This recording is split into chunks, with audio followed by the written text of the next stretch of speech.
Hello, bienvenue sur ma chaîne Alternative Éduc. C'est ma deuxième vidéo. Je voulais en faire d'autres sur d'autres sujets avant celle-ci, mais il se trouve que je vais faire celle-là parce qu'elle me semble très importante.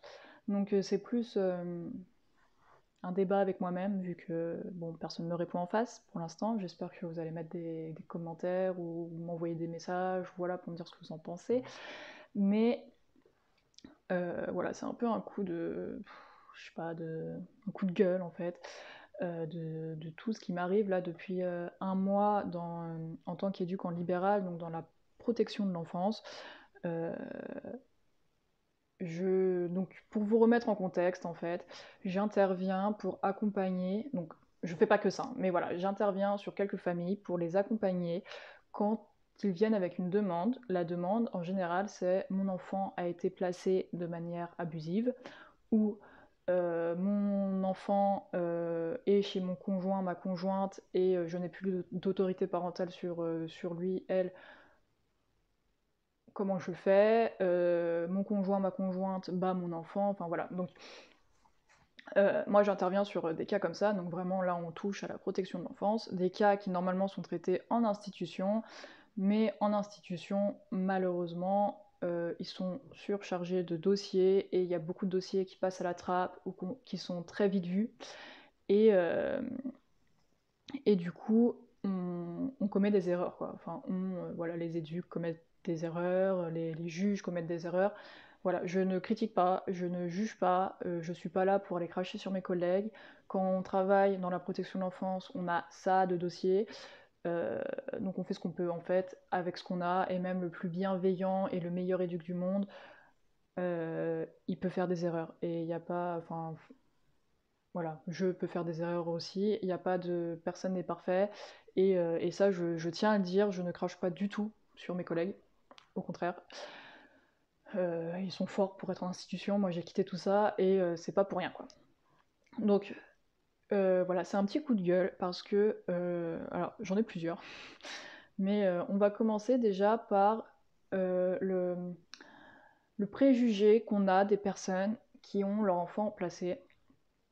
On se dit c'est des mauvais parents, ou ah, ça doit être des mauvaises personnes. Alors, je vous arrête tout de suite. Euh, Déjà, on est tous des mauvaises personnes ou des bonnes personnes, enfin je veux dire, on a tous nos mauvais côtés, nos bons côtés, personne n'est parfait, et surtout en tant que parent, voilà, je veux bien rencontrer quelqu'un qui est parfait, mais aucun de nous ne l'est. Et ensuite, on peut avoir des enfants placés pour plein de raisons. Ça peut être des raisons financières, ça peut être des raisons familiales, le décès d'un conjoint par exemple, où on n'arrive pas à s'en remettre, une dépression, une maladie, un cancer. Il y a plein de raisons. Les raisons de placement, c'est pas juste je viole mon enfant, voilà, c'est les cas extrêmes. Donc, donc déjà, j'aimerais bien qu'on change de regard sur ces personnes-là parce qu'elles sont déjà super mal. En plus, on leur enlève leur enfant, donc ça veut dire que même en tant que parents, elles sont plus reconnues. Donc on leur enlève tout au fur et à mesure alors qu'elles sont déjà au plus bas. Et en plus, enfin, elles ont des mauvais regards et des jugements qui n'ont pas lieu d'être en fait.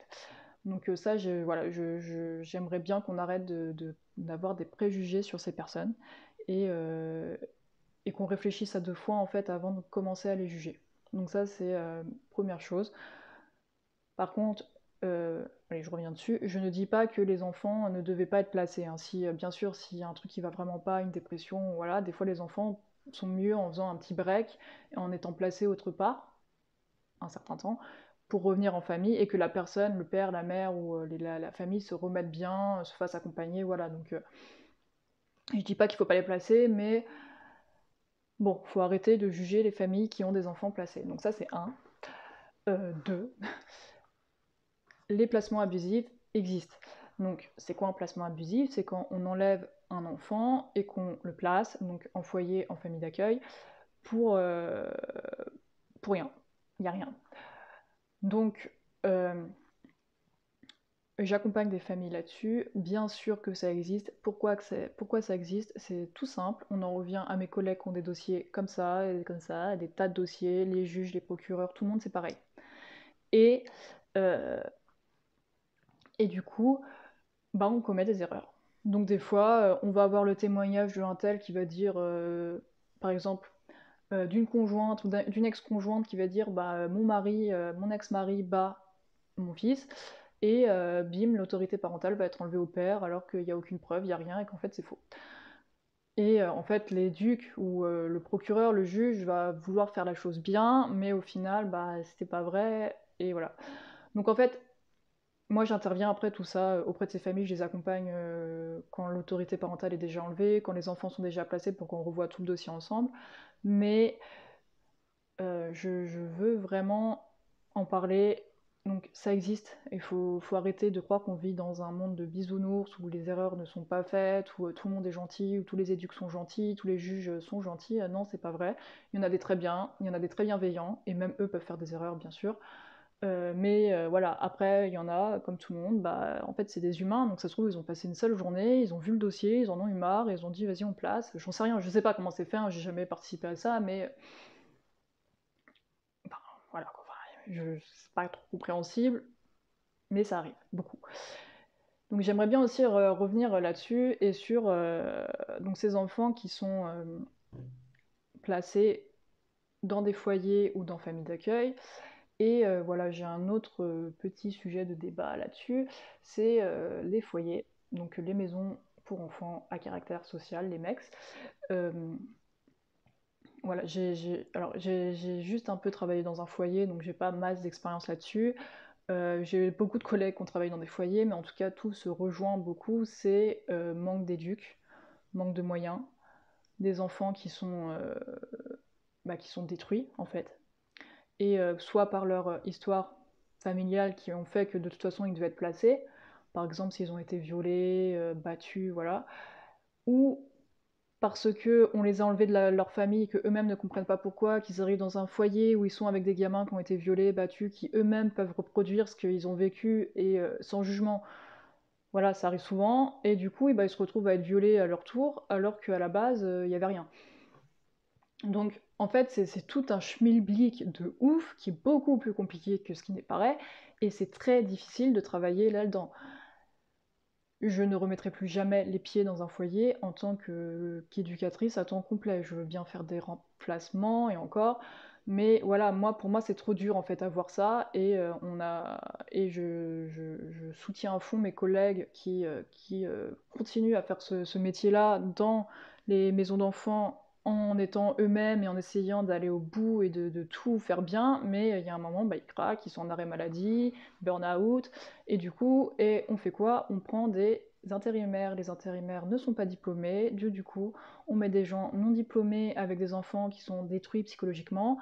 Et ça ne donne jamais rien de bon, ce qui est normal, vu que pour travailler avec ce type d'enfant, il faut avoir un diplôme. Et encore, même des fois, un diplôme, même moi, des fois, je me retrouve submergée par le trop-plein d'énervement ou de tristesse d'un enfant. Donc, et pourtant, j'ai appris à mettre la distance, j'ai appris, voilà, j'ai de la base en psychologie, en psychiatrie, en tout, mais c'est compliqué pour tout le monde en fait. Et du coup, quelqu'un qui n'est pas du tout formé et qui fait ça comme boulot d'intérim parce que bah, il faut bien qu'il gagne sa vie, voilà. Et bon, donc les foyers, c'est un enfer. Voilà, les familles d'accueil, il y en a. Alors c'est pareil, il y en a des très bien, il y en a des moins bien, il y en a qui font ça pour l'argent, et ça aussi, c'est une triste réalité, j'en ai déjà vu. Il faut pas avoir peur de le dire, voilà. En plus, quand on a des enfants qui sont porteurs d'un handicap, on gagne plus d'argent. Donc des fois, elles prennent des enfants porteurs d'un handicap, mais elles s'en occupent pas spécialement, tu vois. Enfin, voilà.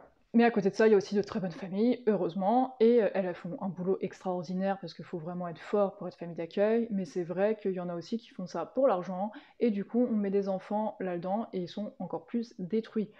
Donc, tout ça pour dire que pour placer un enfant, il faut vraiment être sûr de son coût en fait, parce que bah, quand tu fais le bénéfice-risque, être placé, ça détruit. Voilà. C'est comme ça. Donc, sachant qu'on n'a pas forcément les moyens de faire des suivis psy pour tous les enfants, qu'ils soient suivis, que machin, que truc, donc en fait, ça en vient qu'à 18 ans, sachant que l'ASE, à 18 ans, elle met les enfants à la porte, enfin les ados, sauf si ils ont un contrat jeune majeur, donc dans ces cas-là, ils peuvent peut-être aller jusqu'à 21 ans, mais pour avoir un contrat jeune majeur, c'est tout un bint.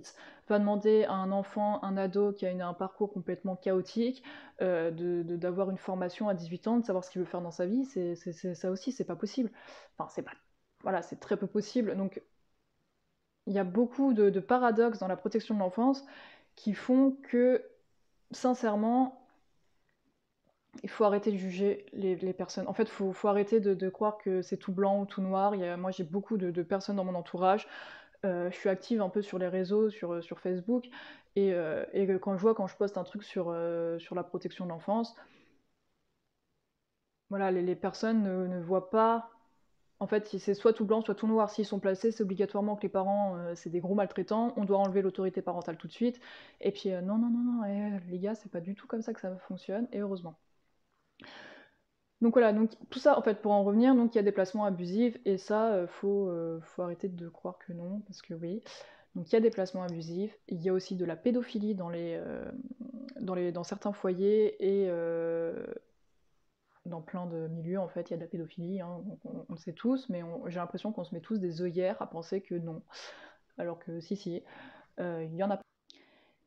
Et il y a un autre cas de figure aussi que j'ai pu voir, c'est des enfants qui auraient dû être placés parce que là, il y avait vraiment violence avérée, et les éducateurs sont venus au domicile, il y a eu des plaintes, mais rien n'a été fait, on a laissé l'enfant au domicile conjugal.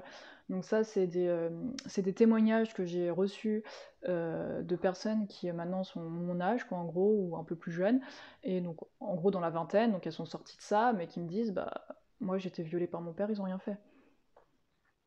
J'étais battue, j'étais violée, j'étais machin, j'étais truc, ils ont rien fait. Ils le savaient, ils ont rien fait. Donc il y a aussi dans l'autre sens en fait. Donc en fait, il y a tous les cas sont possibles, et je veux vraiment qu'on arrête, je me répète, hein, mais de croire que tout est blanc, tout est noir. Non, c'est pas du tout le cas, surtout en protection de l'enfance. Donc voilà, ça me tenait à cœur de vous parler de ça, de te parler de ça, parce que en fait, ça me rend triste de voir d'un côté toutes ces personnes qui ont des enfants placés, mais qui déjà elles subissent tous les malheurs du monde. T'imagines, t'as des institutions, tu dois rendre des comptes à tout le monde, tu sors faire des courses, tu dois rendre des comptes, quoi, parce que t'es surveillé de partout, par l'ASE, par l'aide sociale à l'enfance, par les éducs machins, par le juge, par le service de famille d'accueil, enfin, donc c'est des gens qui en viennent. Moi, en tant qu'éduc, j'ai certains des personnes que j'accompagne qui, quand leur enfant est malade, m'envoient directement une preuve que l'enfant est malade, de peur que je la juge parce qu'elle n'a pas mis son enfant à l'école le matin. On en est là. Donc en fait,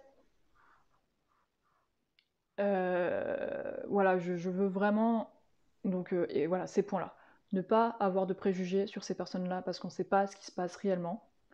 Et au contraire, sachez aussi que comme on ne sait pas ce qui se passe réellement, on peut ne pas savoir ce qui se passe dans une famille. On peut croire que tout va bien, mais si un enfant vient vous dire qu'il se fait violer, qu'il se fait maltraiter, qu'il se fait machin, de toute façon, il n'y a pas de fumée sans feu.